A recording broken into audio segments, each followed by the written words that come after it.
if it goes the other way, I keep saying this, you will see things that, like you'll see, it's like invasion of the body snatchers. You'll see people you knew or you thought you knew all of a sudden changing, all of a sudden going with that side. The guy's a monster. It's beyond wrong. It's almost like he wants to do the most horrible things that he can think of in order to get a rise out of us. I don't know what it is, but he's been doing it, and it's scary. Are you? Excuse my French. Now, let's look at the parallels in the Bible of normal people who God will allow to believe the lie, and to have strong delusions and be out of touch with reality. In 2 Thessalonians 2, Apostle Paul stated that in the end times, God will allow those who hate the truth to believe lies spoken by the Antichrist, and believe that he is the Messiah. He also states that because of their rejection of the true teachings of Christ, God will send them strong delusions. In 1 Timothy 4, he clarified that those strong delusions are demonic spirits and teachings that will delude many and cause them to follow the Antichrist as their Messiah.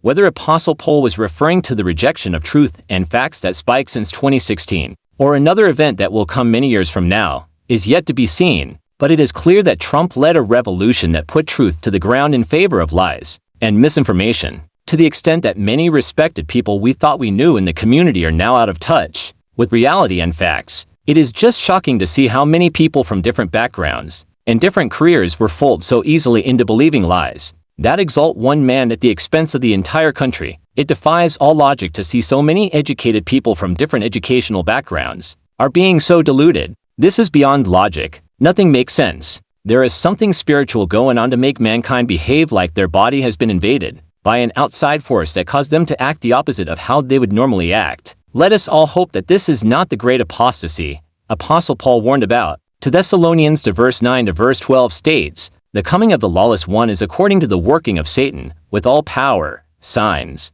and lying wonders, and with all unrighteous deception among those who perish, because they did not receive the love of the truth, that they might be saved. And for this reason, God will send them strong delusion, that they should believe the lie, that they all may be condemned who did not believe the truth but had pleasure in unrighteousness." 1 Timothy 4 states, "Now the Spirit expressly says that in latter times some will depart from the faith, giving heed to deceiving spirits and doctrines of demons, speaking lies in hypocrisy, having their own conscience seared with a hot iron." Departing from faith being mentioned is departing from the true teachings of Jesus Christ. You warned America about who Donald Trump was in 2016.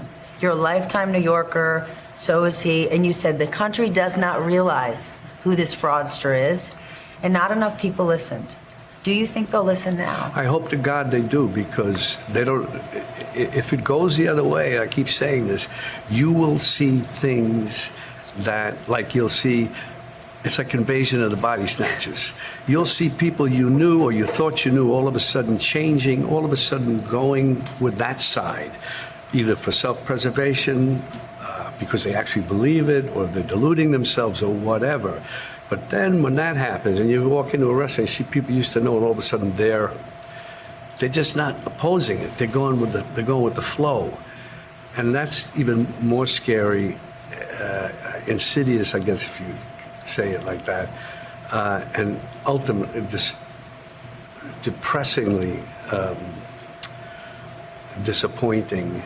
He's so, as we all know, so narcissistic and self-centered. What do you say to those who say, "I don't like the guy, but I'm going to vote for him"? What's your message to them? I don't understand it. I don't think they understand how dangerous it will be if he ever, God forbid, becomes president. I don't think they really understand. And historically, from what I see, even in Nazi Germany, they had it with Hitler. They don't take him serious. He looks like a clown, acts like a clown. Mussolini, same thing. These guys, I don't know why, they look like clowns. They somehow, people, that element of society identifies in some ways with them, but it would be chaos beyond our imagination. There's no mystery about him. He's right out front, and what he says is what it'll be if he becomes president. I'm just starting to see it. You know, as a kid, I said, Hitler, it's a nightmare that never would happen. But now I see that it's possible.